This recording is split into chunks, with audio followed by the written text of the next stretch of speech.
안녕하세요. 알레르기 비염 1타 강사 조재훈입니다.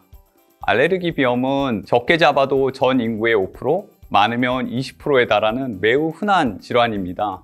증상이 재채기, 콧물, 눈물 등이다 보니 다른 사람들이 보기에 굉장히 경미하다고 생각할지 모르지만 환자 본인은 일상생활이 어려울 정도로 삶의 질을 급격하게 저하시키는 질환입니다. 이번 영상에서는 알레르기 비염을 예방하고 걸렸을 때 초기에 치료하여 건강한 삶을 유지할 수 있도록 자세히 알려드리겠습니다. 알레르기 비염은 코 점막이 특정한 물질 때문에 과민 반응을 일으키는 질환입니다. 알레르기를 일으키는 물질이 코 점막에 닿으면 그 부위에 염증이 생기는 거죠. 환경오염이 심각해지고 공해가 증가하면서 알레르기 비염도 세계적으로 점차 증가하고 있습니다. 알레르기 비염은 증상에 따라서 여러 종류로 구분되는데요. 짧은 기간 동안 잠깐 나타나는 간헐적 알레르기 비염이 있고 증상이 한 달 이상 지속되는 지속성 알레르기 비염이 있습니다.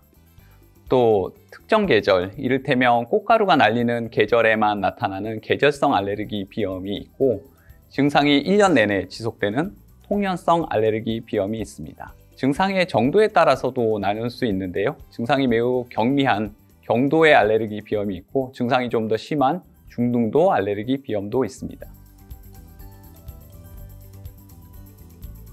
알레르기 비염의 대표적인 증상은 재채기, 콧물, 코막힘이 있습니다. 좀 더 자세히 말씀드리면 연속적이고 발작적인 재채기, 또 맑은 콧물, 눈과 코 부위의 가려움, 그리고 코막힘이 있습니다. 재채기와 콧물은 보통 아침 기상 시간에 심해지다가 오후가 되면서 점점 좋아지는 경향이 있고요. 코막힘은 하루 종일 계속되는 경향이 있습니다. 가려움증 같은 경우 코뿐만 아니고 눈, 목, 귀 등에도 발생을 할 수 있기 때문에 이러한 점을 치료받으실 때 의사 선생님께 자세히 설명해 주시면 도움을 받으실 수 있습니다. 환자들이 겪는 증상은 굉장히 다양하지만 흔한 순서대로 말씀드리자면 코막힘이 가장 흔하고요. 그 다음에 콧물, 재채기, 또 눈물, 두통, 냄새를 잘 맡지 못하게 되는 후각감퇴, 그리고 흔히들 코맹맹이 소리라고 하는 폐쇄성 비음 등이 있습니다. 알레르기 비염은 여러 합병증을 동반하기도 하는데요. 중이염, 부비동염, 인후두염 등이 발생할 가능성이 있습니다. 그러므로 증상을 방치하지 마시고 조기에 의사 선생님을 찾아뵈시는 게 좋겠습니다.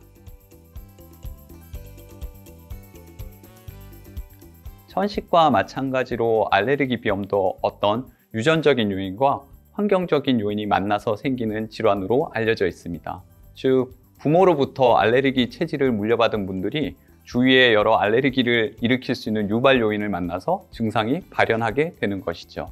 알레르기 비염을 악화시키는 대표적인 요인으로서는 기후변화, 감기, 오염된 공기, 스트레스 등이 있습니다.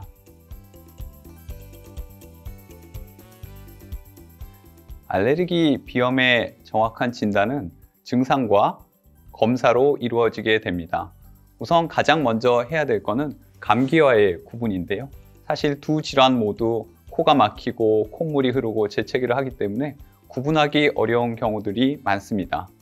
감기의 특징은 아무리 증상이 오래돼도 대부분 10일 이내에 저절로 사라진다는 것입니다. 또한 근육통과 발열 등 전신질환이 동반되는 경우들이 많습니다. 이와 반대로 알레르기 비염은 근육통, 발열 등의 전신질환이 없고 맑은 콧물, 재채기, 코막힘 등이 3개월 이상 지속되는 특징이 있습니다. 알레르기 비염의 정확한 진단을 위해서는 피부 반응 검사나 혈액 검사가 꼭 필요합니다. 이를 통해서 정확한 원인 물질을 알아낼 수 있기 때문인데요. 정확한 원인 물질을 알아내야지 이후에 치료 방침이나 예방 수칙을 정할 수 있기 때문입니다. 가장 중요한 나쁜 공기 체크리스트를 알려드릴게요. 우리가 생활하는 실내에는 알레르기 비염을 일으킬 수 있는 대표적인 물질들이 너무나 많이 존재하고 있습니다. 대표적으로는 진먼지 진드기, 반려동물의 털과 비듬, 바퀴벌레, 곰팡이 등이 있습니다. 원인을 없애는 것도 중요하고요. 자주자주 환기를 시켜서 맑은 공기를 유지해 주는 것도 중요합니다. 담배는 말 안 해도 아시죠? 절대 금연입니다. 직접 흡연뿐만 아니고 간접 흡연에도 가능한 한 노출되지 않는 것이 중요합니다. 두 번째는 야외에서 만나는 원인 물질들입니다. 바로 대기 중에 있는 오존, 미세먼지 같은 대기 오염 물질과 꽃가루 등이 있을 수 있습니다. 또 자동차 매연, 황사, 산업시설 근처에 있는 공해, 흡연 장소 주위의 담배 연기 등도 문제가 될 수 있습니다. 이러한 장소는 가능한 피해 다니시고요. 어쩔 수 없는 경우에는 마스크나 보호 안경을 착용해 주시는 것이 좋겠습니다. 또 꽃가루가 많이 날리는 시기에는 증상이 더욱 심해지기 때문에 더욱 각별한 주의를 요합니다. 세 번째 포인트는 감기 조심하기입니다. 감기, 독감 등 호흡기 질환이 알레르기 비염을 일으키기도 하고 악화시키기도 하기 때문에 특별히 주의를 해 주셔야 합니다.